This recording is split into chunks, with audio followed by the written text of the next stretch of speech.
नमस्कार, मैं हूं नितिन यादव।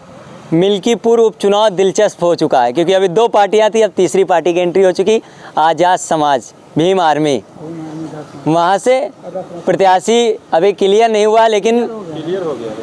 प्रचार प्रसार शुरू है। चुनाव निशान केतली है, जैसे सपा का साइकिल है, भाजपा का कमल है। अब ये देखना होगा जब एंट्री हुई है आज़ाद समाज पार्टी की, तो फिर वो क्या भूमिका निभाएगी, किसका नुकसान करेगी, किसका फ़ायदा करेगी, या चुनाव जीतने भी सक्षम होगी। इसी पे लोगों से बात करते हैं क्योंकि आज़ाद समाज के कार्यालय रोड पर देखा लोग थे, हम उनसे बात करने के प्रयास करेंगे क्या मुद्दे लेकर वो लोग जनता के बीच में जा रहे हैं जो अपने लिए वोट मांग रहे हैं। और क्योंकि चंद्रशेखर आज़ाद नगीना से सांसद हुए हैं, पहले गठबंधन में आ रहे थे, गठबंधन नहीं हुआ, अपनी पार्टी चुनाव लड़े और चुनाव जीते हैं। और सदन में भी देखा गया उनके तेवर जो देखे गए हैं समाज के लिए कुछ अलग थे। इसी पे बात करते लोगों से क्या कहते हैं। नाम क्या है भैया आपका? जी, मेरा नाम हुआ अमरनाथ फैजाबादी। हाँ, क्या माहौल है चुनाव का, क्योंकि अब आज़ाद समाज भी आ गई है? देखिए, माहौल बताने वाली बात नहीं, क्योंकि आप लोग सोशल मीडिया वाले हैं और मीडिया वाले हैं, और आपको बताने की ज़रूरत नहीं है, क्योंकि आप लोग दिन प्रतिदिन यही देख रहे हैं कि किसका प्रचार प्रसार कितनी तेज़ी से हो रहा है या नहीं हो रहा है। लेकिन यहाँ की बात किया जाए तो यहाँ की बात, मैं तो भाई जिस पार्टी या जिस संगठन का हूँ, तो मुझे तो यही दिख रहा है। मैं जहाँ जाता हूँ मुझे मेरी निगाहों के माध्यम से यही दिखता है कि मेरी पार्टी जो है वाकई में मेहनत कर रही है, दिल से मेहनत कर रही है, दिल की गहराइयों से मेहनत कर रही है। और जिस हिसाब से मेहनत किया जा रहा है आज़ाद समाज पार्टी के कार्यकर्ता या पदाधिकारी लोग, जितने भी लोग हैं, जिस हिसाब से मेहनत कर रहे हैं, ऐसा लग रहा है कि हम लोग चुनाव जीत चुके हैं।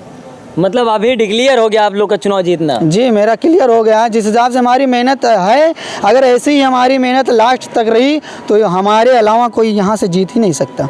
सपा पूरी मजबूती से खड़ी है, भाजपा भी पूरी ताकत लगाए क्योंकि मुख्यमंत्री ने स्वयं यहाँ की जिम्मेदारी ली। सपा ने कैंडिडेट भी घोषित कर दिया और 24 में जो जीत हुई सपा की, उससे जोश भी है सपा में। तो उसमें कुछ क्या खेल हो सकता है? देखिए, हाँ, मैं मान रहा हूँ कि सपा की जीत हुई थी, मैं किसी की बुराई नहीं करूँगा, लेकिन क्या है, अगर जिसका राजा उसी की प्रजा, ये तो जायज़ बात है। लेकिन बार बार अगर राजा ही राजा को पैदा करे तो ऐसा कहीं का वो सिद्धांत तो है नहीं, और ना ही ऐसा हो सकता, क्योंकि हम लोग इसीलिए आए हैं कि राजा की नस्ल जो होती है हमेशा राजा पैदा नहीं कर सकती। भाई, जनता अपने मन मौजी के हिसाब से अगर वो वोट करने का अधिकार उसको बाबा साहेब ने दिया है, तो कहीं ना कहीं वो अपने माध्यम से चूज करे कि यहाँ का प्रत्याशी जो है कौन पार्टी का जीते या ना जीते। हम लौटते हैं आपके पास। अगर आज़ाद समाज पार्टी गठबंधन में होते, जैसे इंडिया गठबंधन बना, तो क्या परिवर्तन रहता?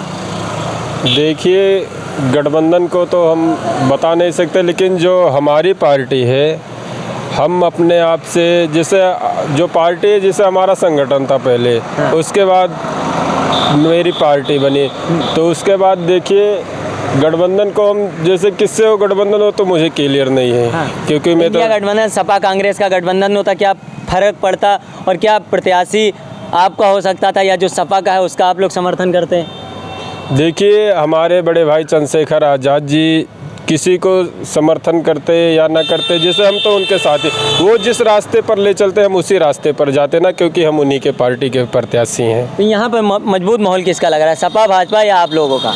देखिए, मजबूत माहौल तो जैसे हम अपने पार्टी की जिम्मेदारी, देखिए हम सब लोग एकदम मजबूती से चुनाव लड़ने का प्रयास पूरा है, 100% हो रहा है। और यहाँ पर कोशिश है कि हम सब लोग जीत कर भी दिखाएंगे। और भी लोग हैं। क्या प्रमुख मुद्दे हैं जो आज़ाद समाज के अध्यक्ष चंद्रशेखर रावण के कहने पर लेकर आप लोग जा रहे हैं? हमारे यहाँ सबसे प्रमुख मुद्दा है बेरोजगारी। हाँ।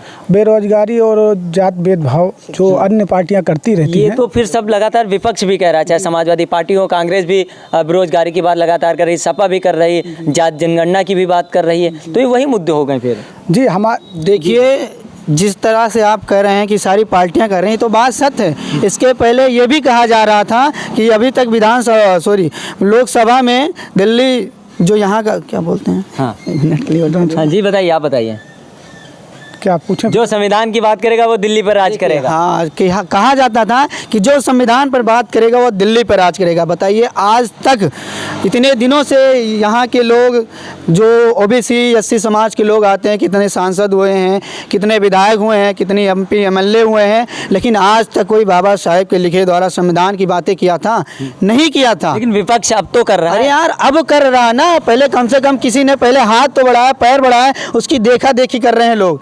अगर आज तक भाई चंद्रशेखर आज़ाद के पहले अगर कोई किया हो, क्या आज तक कोई विधायक नहीं हुआ था, कोई सांसद नहीं हुआ था, कोई मुख्यमंत्री या प्रधानमंत्री नहीं हुआ था SC ST OBC का? क्या उसका दायित्व नहीं था? लेकिन कहीं ना कहीं ये जनता को गुमराह किया जा रहा है कि आपके संविधान को लेकर, आपके हकों की लड़ाई के लिए भाई चंद्रशेखर आज़ाद की तरह सारे लोग संविधान को लेकर की बातें कर रहे हैं, संविधान को लेकर के बात कर रहे हैं, ना कि देखो आपको गुमराह ही किया नहीं, ना कि गुमराह किया जा रहा है, बल्कि कहीं ना कहीं आपके साथ, आपकी ज़िंदगी के साथ, आपके आने वाले पीढ़ियों के साथ ये खिलवाड़ किया जा रहा है। आप युवा हैं, कम उम्र है, लेकिन बीजेपी सबसे बड़ा मुद्दा उठा रहे राम मंदिर। कितना इफेक्ट पड़ेगा कि आपके लिए भी नुकसान होगा, सपा के लिए भी नुकसान होगा, ये कितना बीजेपी के लिए फायदेमंद होगा? ये बताइए कि देखो मैं किसी धार्मिक ग्रंथों या धार्मिक लोगों का बुराई नहीं करूँगा, लेकिन ये बता दीजिए आप अपने दिल की गहराइयों से बताइएगा कि अगर आप पढ़ेंगे लिखेंगे नहीं या मेहनत नहीं करेंगे तो आपको खाने को मिलेगा? आप मंदिर के सामने बैठ जाइए यार,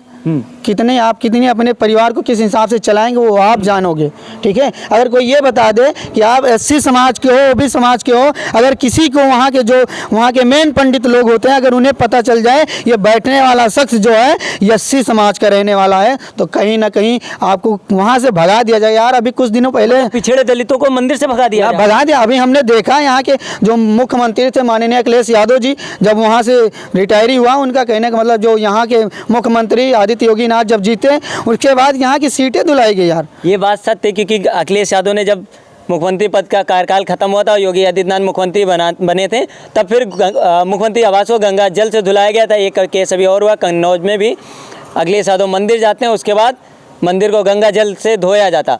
मुद्दे लगभग वही है, लेकिन पार्टियां चेंज हैं। अब देखिए, अब इस पे माननीय अखिलेश यादव जी को ध्यान देना चाहिए कि नहीं यार, आपके साथ कहीं ना कहीं आपके पूरे समाज के साथ अनहोनियां हो रही हैं, इस तरह का दुर्व्यवहार हो रहा है भगवान को लेकर। मान लीजिए, मैं देखो भगवान की पीढ़ियों को देखा जाए, हमारी पीढ़ियों को देखा जाए, हमारी पीढ़ियाँ माननीय बाबा साहेब जी को देखा जाए, बाबा साहेब को पढ़ने तक का अधिकार नहीं था और उनके जबानों में लोग अपने मुखों से किसी भी भगवान का नाम नहीं लेते थे। और आज क्यों लोग यार इस तरीके से, अशिक्षा ही है कहीं ना कहीं। अगर बाबा साहब के संघर्ष को दबाने की कोशिश की जा रही है हमारे समाज के माध्यम से, तो कहीं ना कहीं यही है कि उनके द्वारा दिए गए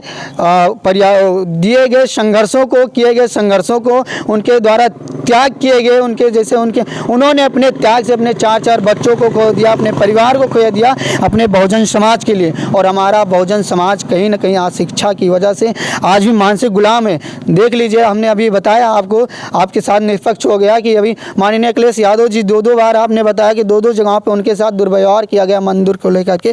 कहीं ना कहीं ये सत्य है, आपको अभी भी SC ST OBC के नाम पर गिराया जा रहा है, आपको अपमानित किया जा रहा है, जलील किया जा रहा है। फिर भी अगर आप नहीं सुधरोगे, अभी भी आप मंदिर की ओर भागोगे, शिक्षा की ओर नहीं भागोगे, तो आने वाले दिनों में अभी आपको मानसिक गुलाम बनाया गया है। आने वाले दिनों में वाकई में आपके गले में भेड़ियां फंस जाएंगी। विपक्ष लगातार शिक्षा और संविधान की बात कर रहा है, चाहे वो अखिलेश यादव या राहुल गांधी हो। कितना फायदा इसका अखिलेश यादव और राहुल गांधी को मिलेगा? देखिए, जनता दिन प्रतिदिन जागरूक हो रही है। अभी चल रहा था शिक्षा को लेकर के आंदोलन, लखनऊ में चल रहा था शिक्षा के आंदोलन। क्या हमारे पूरे समाज में कोई शिक्षित नहीं है, कोई शिक्षा नहीं हासिल कर रहा है, या कोई जो युवा पीढ़ी है क्या वो पढ़ाई नहीं कर रहे हैं? कितने युवा पीढ़ी, हजारों की संख्या में युवा पीढ़ी वहाँ पे संघर्ष कर रहे थे, आंदोलन कर रहे थे कि शिक्षा की, जो शिक्षकों के लिए उनका हक छीना जा रहा था, उसके लिए आंदोलन कर रहे थे। कोई अगर राजनेता उनके समर्थन में खड़ा हुआ हो तो आप बताने की कोशिश करें, क्योंकि कहीं ना कहीं अगर उनके समर्थन में कोई खड़ा हुआ है तो माननीय चंद्रशेखर आज़ाद जी, क्योंकि उन्हें उनके साथियों का, उनके भाइयों का दर्द दिखा, और क्योंकि वो भी एक शिक्षित व्यक्ति हैं और भी एक संघर्षशील व्यक्ति हैं, अपने समाज के लिए उन्होंने रात और दिन ना चलेगी साइकिल ना खिलेगा कमाल, यहाँ पे केवल चलेगी केतली। ऐसा क्यों भैया? अब बस चलेगा। अरे कोई रीजन होगा, मतलब क्या है कि दोनों देख चुके, तीसरे को देखेंगे? हम सब लोग शिक्षा, स्वास्थ्य और रोजगार पे वोट करेंगे। गत राजनीति तो लगातार होते, लेकिन यहाँ पर अब तो तिकोड़ी मुकाबला होगा, तो दिलचस्प होगा, देखने वाला होगा, क्योंकि सपा भाजपा की लड़ाई थी। अब एंट्री जब हुई है भीम आर्मी की, तो मुकाबला अलग हो चुका है। अब देखना ये होगा कि बाजी कौन मारता, सपा भाजपा या आज़ाद समाज से जो प्रत्याशी होंगे वो मारेंगे।